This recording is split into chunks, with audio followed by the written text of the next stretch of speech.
Därför att det är ett sånt sällsynt vedervärdigt system. Att på grund av människors hudfärg döma dem till en mycket sämre tillvaro. Och det är en skam för världen så länge detta består. 90 000. Ja, det är mord på Sveavägen. Det var en slakt. Och det var en slaktare, det var bödel som visste precis vad han ville. Han blev inte skjuten som statsminister. Han blev skjuten som privatperson.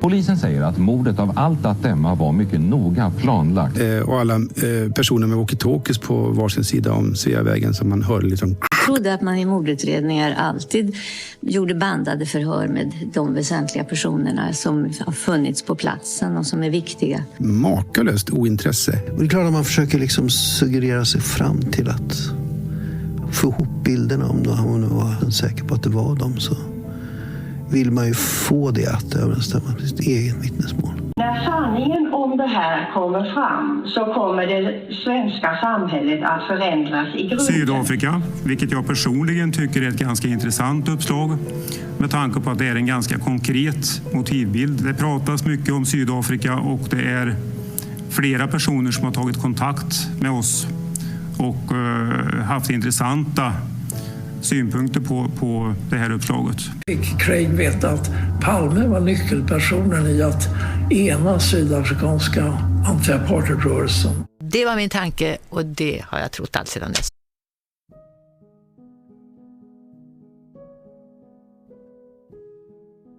I förra delen konstaterade vi att det var vittnet Stig Engström som sprungit runt på stan efter skotten och att det starka motivet till att Stig berättade alla lögner berodde på att han blev förväxlad med mördaren, vilket han själv uppger i sitt allra första förhör och sedan i alla efterföljande. Vi inser då att utpekningen av honom på presskonferensen 2020 bara var ett nytt utpekande bland alla de som skett genom åren från Palmeutredningen. Vi inser samtidigt att den osäkra informationen från första tv-sändningen om 2 gärningsmän i mörka rockar var ett rimligt antagande av de vittnen som ser 2 personer i ungefär likadana kläder lämna en brottsplats, samtidigt springande. Här är det hjärnan som mycket snabbt utgår ifrån föreställningar vi tidigare sett eller erfarit. Baserat på att Stig till vittnet Jan Andersson sa att han bara hörde händelsen, är det rimligt att tro att Stig aldrig visade sig mot Sveavägen, vilket gör att uppgiften om utländsk härkomst troligen bara gällde den verkliga gärningsmannen och att Stig, som sprang samtidigt, fick samma bedömning. Framöver återkommer vi mer kring det. Men självklart, varje gång som poliskommissarien Gösta Söderströms uppgifter lyfts fram som de korrekta, så ska mörkläggarna lyfta fram att tiden aldrig kan stämma och hänvisa till att det har med de 2 vittnen vi nyligen gått igenom att göra.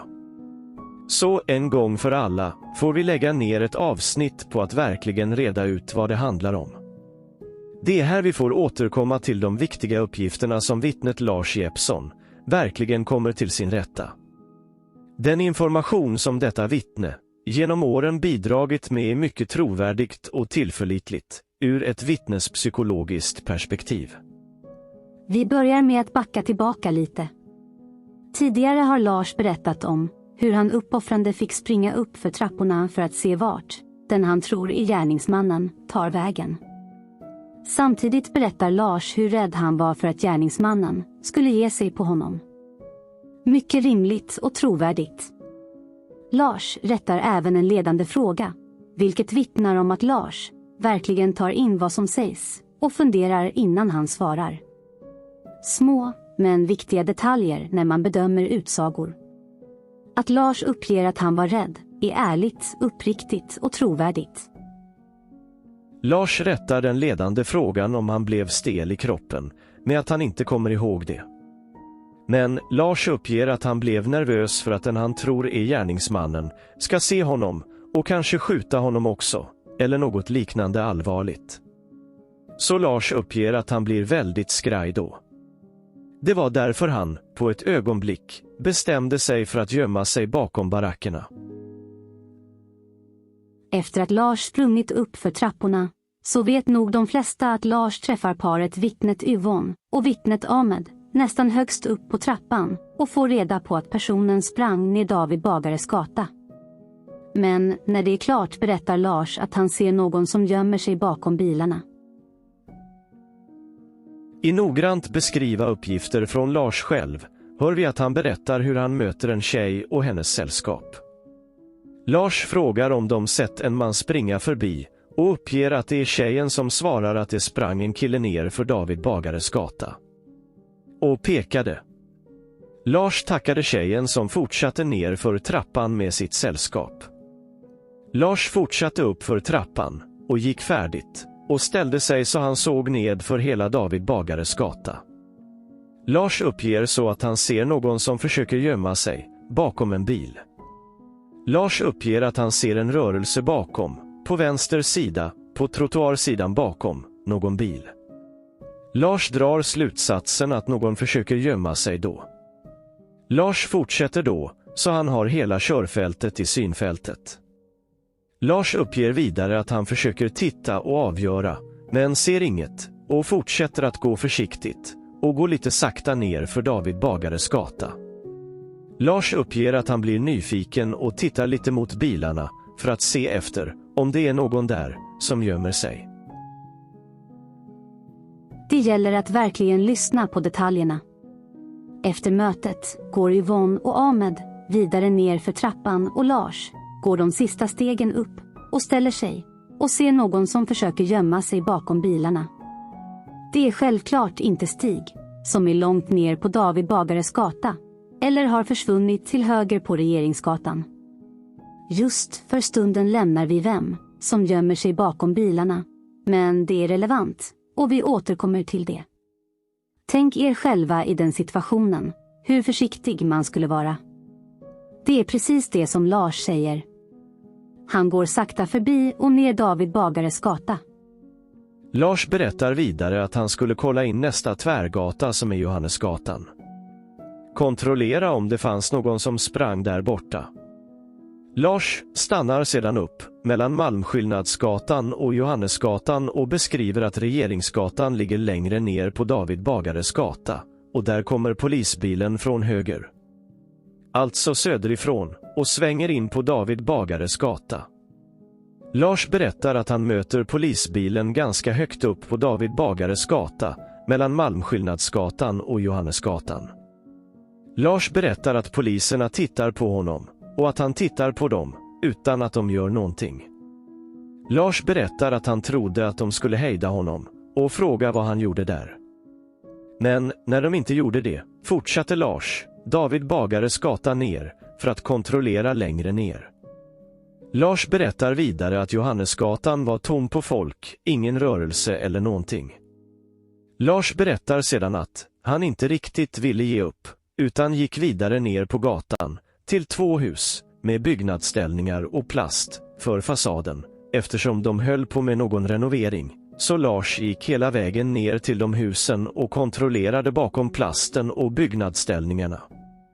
På en ledande fråga om Lars sprang mitt i gatan rättar Lars och säger att han bara gick mitt på gatan. Lars fortsätter alltså gå sakta på David Bagares gata och hela tiden funderar på vart gärningsmannen kan gömma sig. Lars bekräftar detta med att säga hur tomt det var på gatorna. Sedan kommer en av de absolut anmärkningsvärda detaljerna som rimligen hänt i en polisutredning, polisbilen, med den kommissarien som själv i efterhand hävdat att han åkte just hit på chans för att genskjuta gärningsmannen, bara passerar vittnet Lars. Trots att Lars förväntar sig att de ska hejda honom och fråga vad han gjorde där. Vi lämnar denna helt unika detalj för stunden, men återkommer definitivt. Men innan det blir allt för många märkligheter att hantera måste vi stoppa här. För det är något som absolut inte går ihop.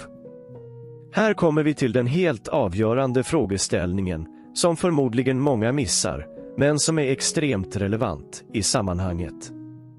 Om, och verkligen om, nu paret Yvonne och Ahmed fortsätter ner för trapporna och i slutet på trapporna möter paret flera poliser springandes med dragna vapen, som är den officiella förklaringen Varför hinner inte dessa poliser ikapp Lars på David Bagares gata när han promenerar sakta nedför?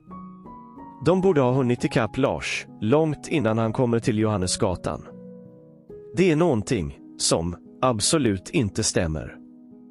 Så hur kan vi ta reda på det? Hur lång tid borde det ta innan poliserna är ikapp Lars? Vi använder oss av uppgifter som finns tillgängliga för hur lång tid det tar att springa trapporna upp. Vi kan även kontrollera tiden för att gå ner för trappan i vanligt tempo genom att beräkna tiderna för andra personer som går ned för de olika delarna. Tittar vi på en karta över trappan kan vi enkelt räkna ut ungefär hur lång tid de kan ha tagit. Den sista trappan är lite längre och tar lite längre tid. Första personen, sista avsatsen och trapporna ner. 15 sekunder, vi lägger in det i skissen.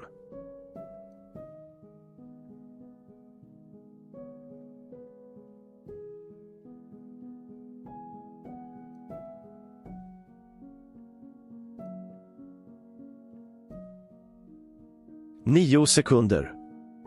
Vi adderar de andra trapporna och bryr oss inte om att det är en extra avsats inräknad i tiden och räknar ihop tiden.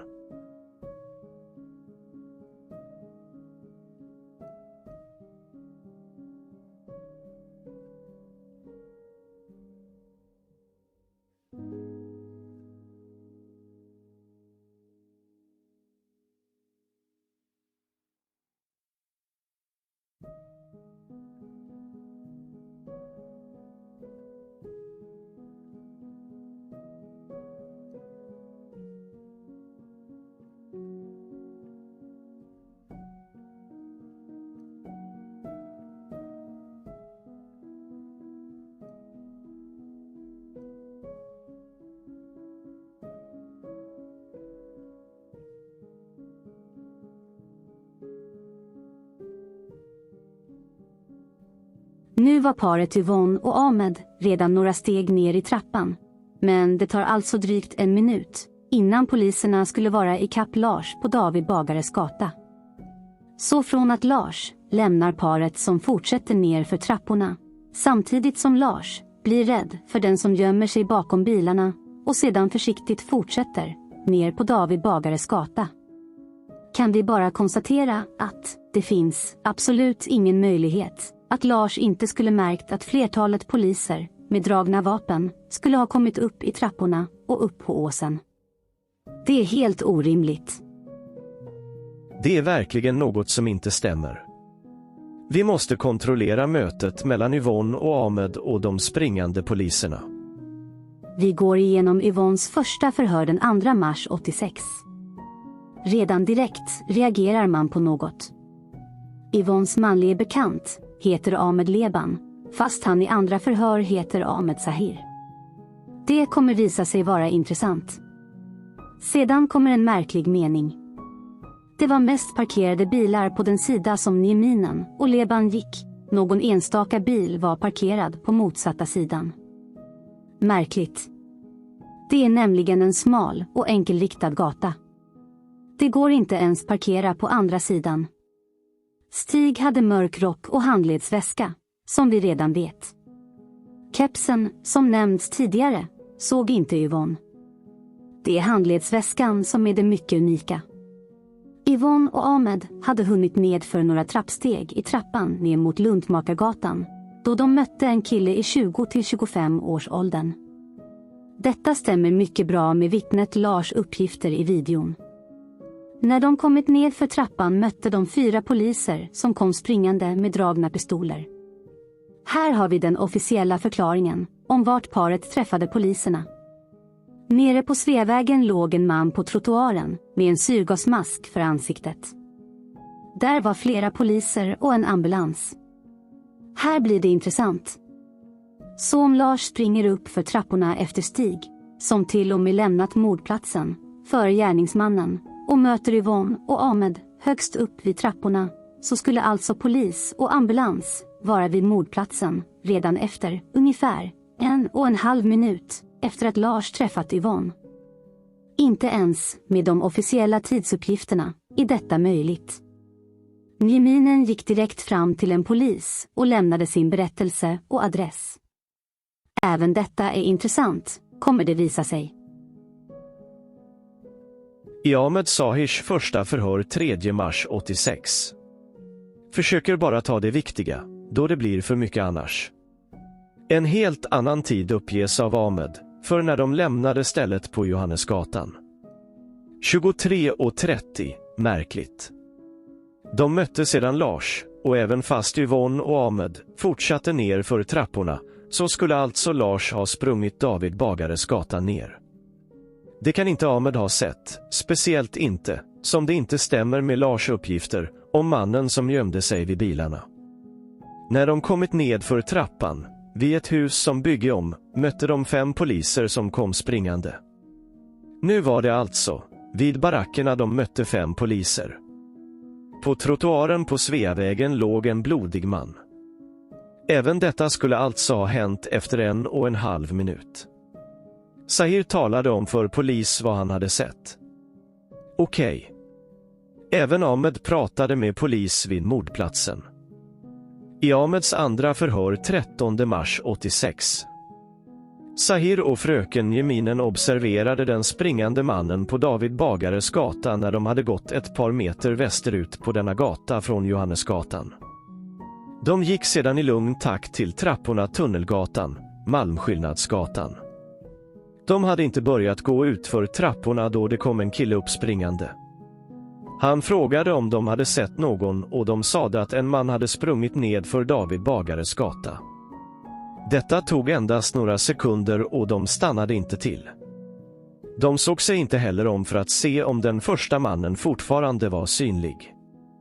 Killen sprang ned för gatan, de fortsatte i vanlig, lugn takt, ned för trapporna och fram till baracken på Tunnelgatan omedelbart väster om Luntmakargatan. Där blev de stoppade av flera polismän som kom springande från Sveavägen med dragna skjutvapen. Polismännen frågade om de hade sett någon springa förbi. De berättade att de hade mött en kille i trappan. Polismännen sprang vidare. Detta moment, det vill säga när poliserna pratade med dem, tog cirka 10 sekunder. Sahir trodde i det läget att polismännen var intresserad av den kille som de hade mött i trappan högst uppe vid Malmskillnadsgatan. Han satte inte deras förfrågan i samband med den man som de hade mött springande på David Bagares gata. Några kommentarer till detta förhör. Nu har de alltså mött poliserna vid nästa barack väster om Luntmakargatan. Vad hände med nedanför trappan? Nu pratar de helt plötsligt med poliserna. Mycket märkligt. Vidare blir det inte bättre av att vittne Yvonne i ett program på tv säger, så fortsätter vi gå ner för trappan, minns inte om det var 1 eller 2 avsatser, möter vi poliser med dragna vapen så vi kastar oss åt varsitt håll, vi lyssnar. Vi hade precis vikt av in på David Bagares gata när jag ser en man komma springande uppe på krönet. Det var väldigt mörkt så jag la inte märke till hans ansikte. Och så fortsatte vi gå ner för trappan. Jag minns inte om det var 1 eller 2 avsatser. Då möter vi poliser med dragna vapen så vi kastar oss åt varsitt håll. Men vad säger egentligen poliserna om situationen? Polis Hermansson beskriver förloppet om mötet med paret som när vi 4 är på väg mot trapporna och i jämnhöjd med korsningen Tunnelgatan-Luntmakargatan möter vi ett par. Dessa blir av P.A. Djurfält informerade att en person blivit skjuten. Dessa omtalade att de mött en man med axelremsväska som sprang David Bagares gata ner mot Regeringsgatan. Paret anmanades att anmäla sig hos polis vid brottsplatsen. Nu har alltså poliserna informerat Yvonne och Ahmed att en person blivit skjuten. Det är alltså ingenting som Yvonne eller Ahmed själva uppger. De har ju fått kasta sig åt sidan, på ett helt annat ställe. Men vi gör en sista kontroll med P.A. Djurfält för att undersöka saken. Djurfält och Hermansson sprang till höger om baracken som står på Tunnelgatan, omedelbart väster om Luntmakargatan. De andra sprang på andra sidan. Precis vid Luntmakargatan mötte de en kvinna och en man. Mannen var utlänning och slängde sig mot väggen och sträckte upp händerna. De frågade dem om de hade sett någon springa förbi, vilket de hade. De sprang alla 4 vidare till trappan. Ja, vad ska man säga? När det gäller vittnesuppgifter kan en mössa vara svart, blå, brun. Men det är inte rimligt att, om man träffat ett flertal springande poliser med dragna vapen, då kommer man ihåg om poliserna har pratat med en. Man kommer absolut ihåg vart det hände. Poliserna själva borde komma ihåg vem som pratat med paret och vad som sagts. Allt detta har såklart aldrig hänt.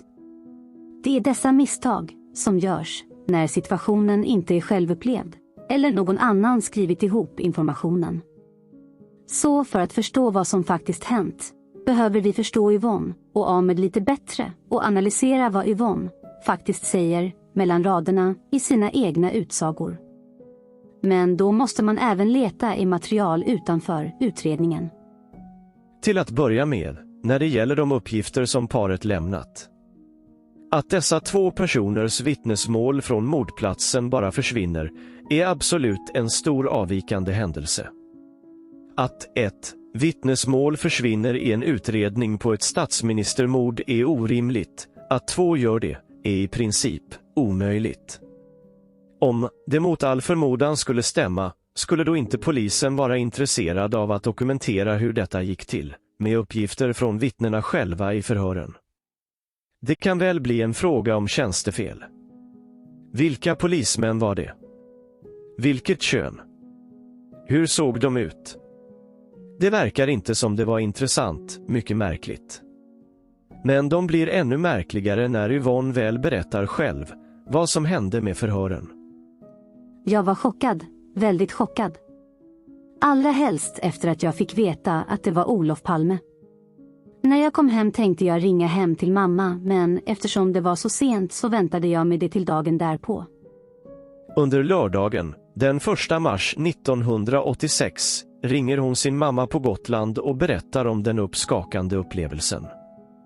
Hon förväntar sig också att polisen hör av sig, så som polismannen på mordplatsen hade lovat, men detta sker inte. När det ringer hemma hos Yvonne senare på lördagen är det istället hennes mamma som ringer tillbaka. Mamman berättar att hon hört på tv att polisen söker vittnen från mordnatten. Yvonne ringer då polisen och berättade hon redan natten innan hade berättat på plats. Hon påtalar också att en polisman på Sveavägen redan hade fått samma uppgifter. Polisen i luren tackar och ber att få återkomma. Men de ringde inte tillbaka, inte den gången heller. Så på söndagen ringde jag igen, berättar Yvonne, och det är nästan så att ett stråk av irritation hörs i hennes röst än idag när hon berättar om hur svårt polisen verkade ha att ta hand om hennes uppgifter. Då på söndagen sa polisen jag pratade med att det är bra att du är så enträgen. Berättar hon och rynkar på ögonbrynen åt den, i hennes tycke, väldigt underliga kommentaren. Yvonne och Ahmed har alltså inte bara lämnat uppgifter på plats vid mordplatsen på mordnatten, utan Yvonne har alltså ringt både på lördagen och på söndagen för att lämna uppgifter. Polisen skulle alltså ha tappat bort 4 vittnesutsagor med paret. Det måste vara helt världsunikt.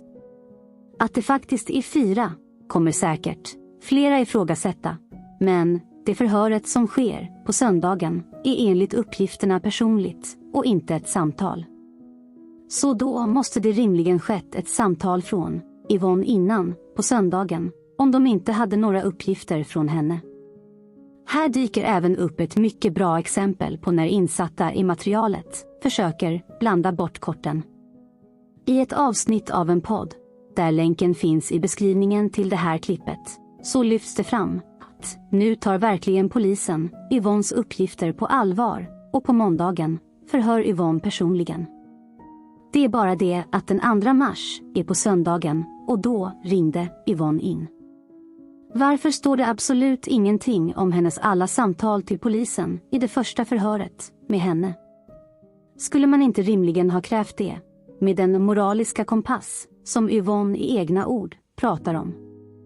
Men varför väljer podden att tillrättalägga saker baserat på helt felaktiga uppgifter.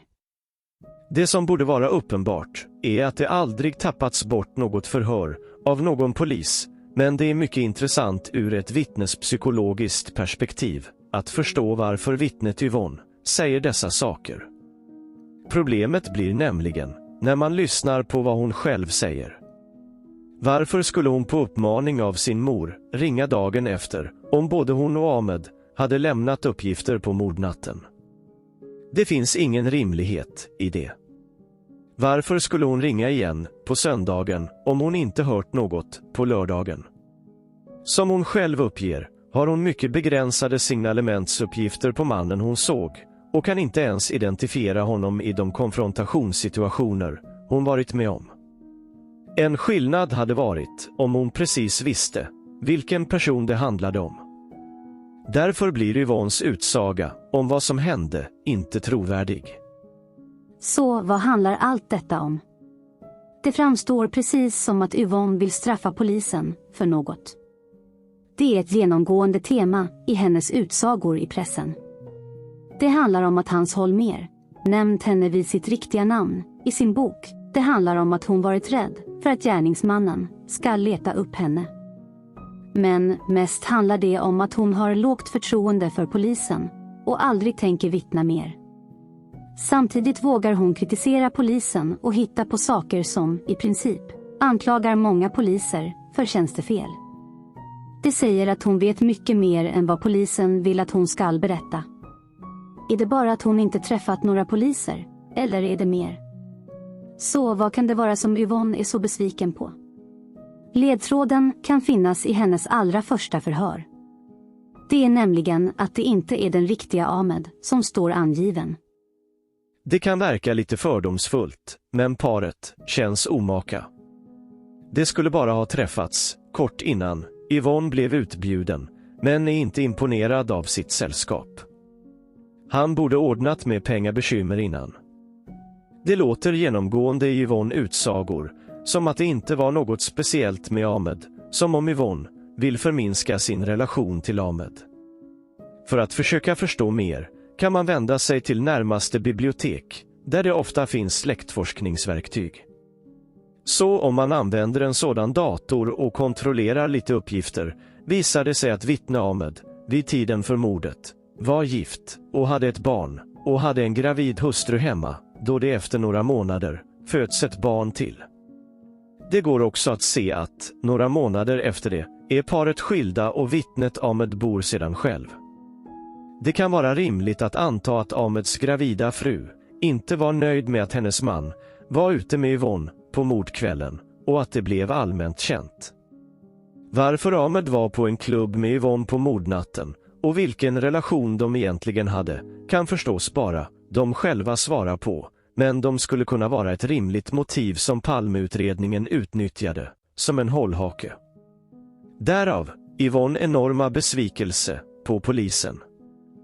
Det finns också en annan antydan från Palmeutredningen som stärker det, eftersom det fanns flera smeknamn på många inblandade som poliserna använde i Palmerummet och som Åsheden rapporterat om i sin bok Förbannelsen Hans Holmers öde. Efterhand utvecklas ett eget kodspråk, starkt präglat av poliskulturen i det fönsterlösa rummet. Vittnen och andra figurer som dyker upp i rapporterna får smeknamn. Det är gitarrklian och A-lagan och vietnamesen och bulgaren och horan på Gotland och ännu värre benämningar. Det är tokstollar, strålkärringar och askamar.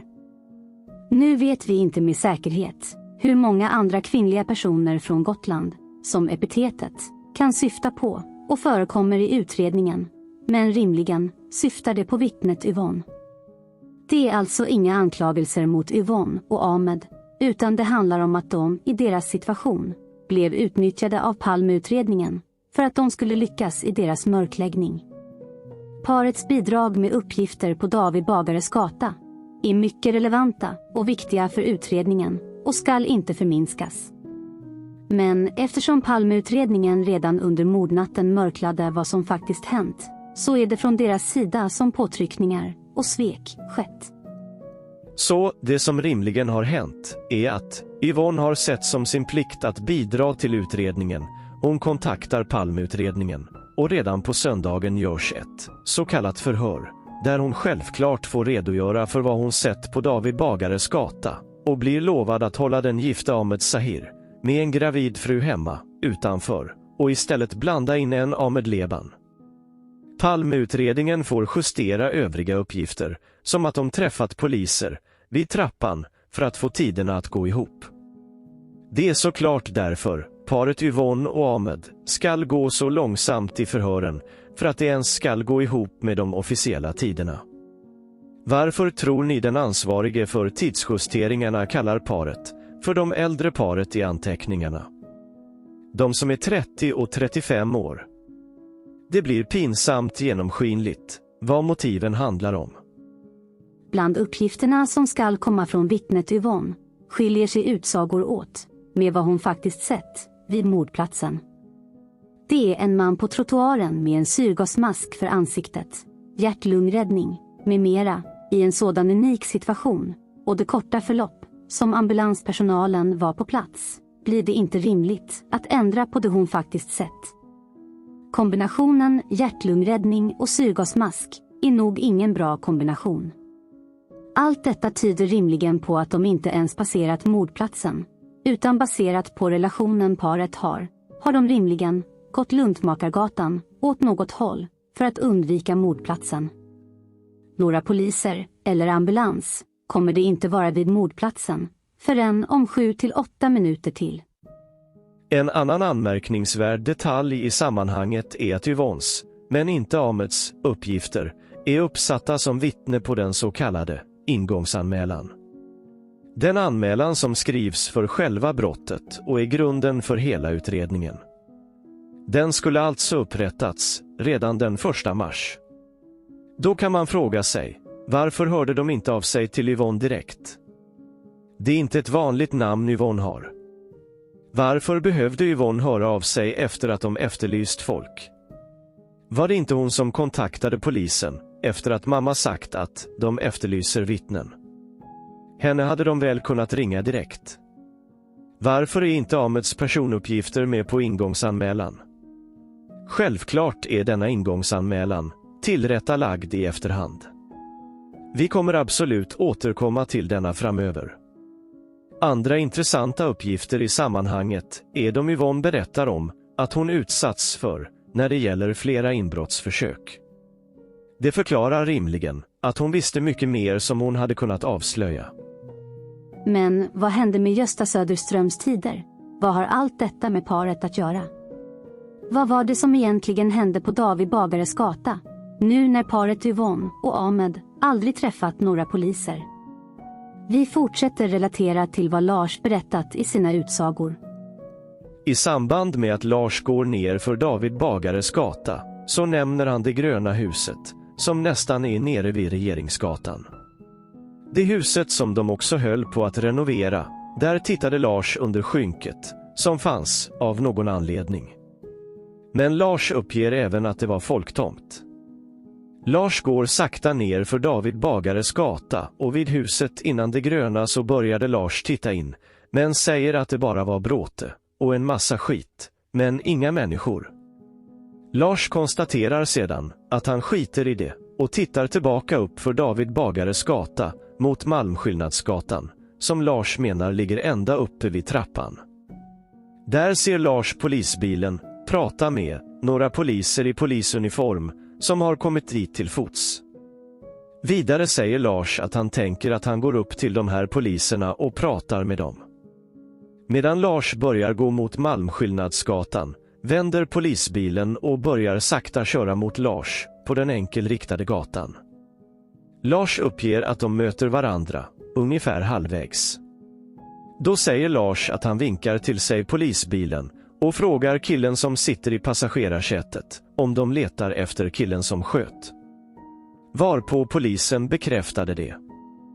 Lars uppger att han pekade David Bagares gata ner och sa att han sprang ditåt. Sedan kommer 2 poliser gående och stannar till vid bilen. Killen i bilen beordrade en av poliserna att följa med Lars ner till Sveavägen. Lars berättar att han gick med polisen i uniformen ner till mordplatsen. När de kommer fram är kroppen redan bortförd. Tyvärr hade inte Lars någon klocka med sig och kan inte uppge när det var.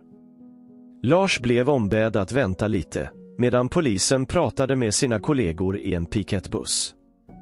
Lars fick vänta några minuter och fick sedan komma in i bussen och lämna sitt första förhör till 2 poliser.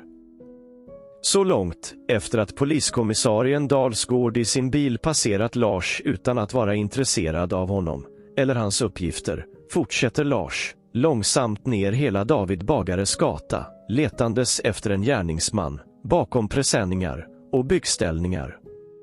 Ända ner till det gröna huset, som ligger vid Regeringsgatan.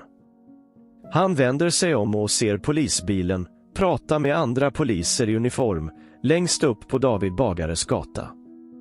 Han promenerar sakta tillbaka på gatan och efter en stund kommer polisbilen sakta rullande och denna gången är det Lars som stoppar den.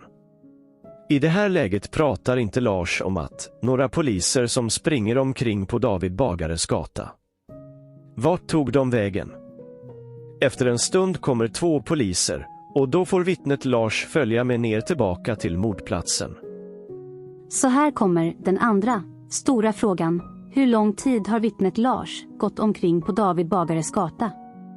Vi försöker rita en karta på vad Lars gör på gatan för att förstå. Men vi kan inte spendera 6, 7, 8 minuter att låta Lars gå runt sakta på David Bagares gata. Det är bara se om klippet och själv lyssna på att det är här all Göstas tid förbrukas. Det är bara göra en egen uppskattning. Hur mycket tid som Lars spenderar på David Bagares gata själv, letandes efter den han tror är gärningsmannen. Det är många minuter och inga springande polismän med dragna vapen under den tiden som rimligen Lars gärna hade velat ha hjälp av. Så här kommer den efterlängtade förklaringen. Det är när poliskommissarie Dalsgård sakta kommer rullandes tillbaka med sin polisbil som Lars stoppar kommissarien mitt på gatan, som de andra poliserna i piketen 3230 åker runt, bort mot Sergels torg och svarar på larmet, som nu gått ut. Det är efter det de sedan ankommer till mordplatsen och springer upp för trapporna på riktigt, och då kommer fram till polisbilen med samma poliskommissarie i. Baserat på Gösta Söderströms uppgift om att ett andra signalement kommer på en man i keps och mörk rock, så vet vi att det är uppgifter som kommer från vittnet Lars. Då har poliskommissarien Dalsgård samtalat med vittnet Lars och sänt ut just detta signalement, och inte det signalement han själv senare hävdar. Det är nu som vittnet Lars får följa med en av poliserna tillbaka till mordplatsen. Ordningen och tidpunkterna för när signalementen skickas ut över radion och hur Gösta reagerar på att de skiljer sig åt har alltså stämt perfekt från allra första stund. Det var här de borttrollade 6 minuterna försvann i 2 vittnens uppgifter som polisen hade en hållhake på. Det är här som poliskommissarien Gösta Söderströms tid är den enda korrekta. Men allt det märkliga som händer på David Bagares gata. En poliskommissarie som kör förbi en person, trots att han själv säger att han valde att just åka dit för att genskjuta gärningsmannen, är helt orimligt. Att vittnet Lars som långsamt promenerat hela David Bagares gata, fram och tillbaka, ser poliskommissarien prata med andra poliser på åsen innan ens larmet har gått. Att en man gömmer sig bakom bilarna när Lars kommer upp på åsen. Att en av poliserna, när han väl kommit upp på åsen, kräks. Samma person som skulle ha parkerat om sin privata bil precis innan mordet och sedan inte hämtat den på en månad efter att den blivit bortforslad. Allt detta måste tillhöra världshistoriens märkligaste omständigheter i en mordutredningen. Lägg därtill alla uppenbart efterkonstruerade bortförklaringar som tillkommit, ofta först när andra grävt i omständigheterna. Allt är mycket märkligt. Men, och det här är viktigt, det är även så pass märkliga händelser att det absolut inte kan röra sig om ett planerat mord på en svensk statsminister. Det är därför som alla dessa märkligheter faktiskt friskriver de inblandade poliserna från själva mordet. Det är något annat som behöver mörkläggas. Och det finns en mycket viktig poäng med att det är just dessa poliser som är uppe på åsen. Framöver gräver vi mer i detta. Som avslutning är det viktigt att belysa de källor som konstant har ifrågasatt poliskommissarie Gösta Söderströms uppgifter och fortfarande gör det i olika forum. Sök själva på dessa uppgifter och bilda er en uppfattning om på vilken sida av mörkläggningen dessa personer eller profiler står på. I ett uppenbart fall är det en expert i podden Palmemordet som visst skall skriva en bok med alla tokerier ihop med en av programledarna. I det andra fallet är det en person som lagt mycket tid på att misstänkliggöra absolut alla walkie-talkie-observationer som vittnen gjorde på mordkvällen och är väldigt delaktig i att, tillsammans med andra personer, att hålla kvar Stig Engström på mordplatsen trots alla uppenbara lögner. Även efter att personen blivit upplyst om vad som verkligen hände. Bara för att personer skrivit böcker i ämnet behöver det inte innebära att de har rätt kunskap för att verkligen tolka vittnesmålen eller ambitionen att ens vilja göra det. Hoppas denna serie visar på att det finns mycket mer att hämta i materialet, och när man vet vad som egentligen hände är det mycket lättare att se vad som mörklagts och på vilken sida om sanningen personer står.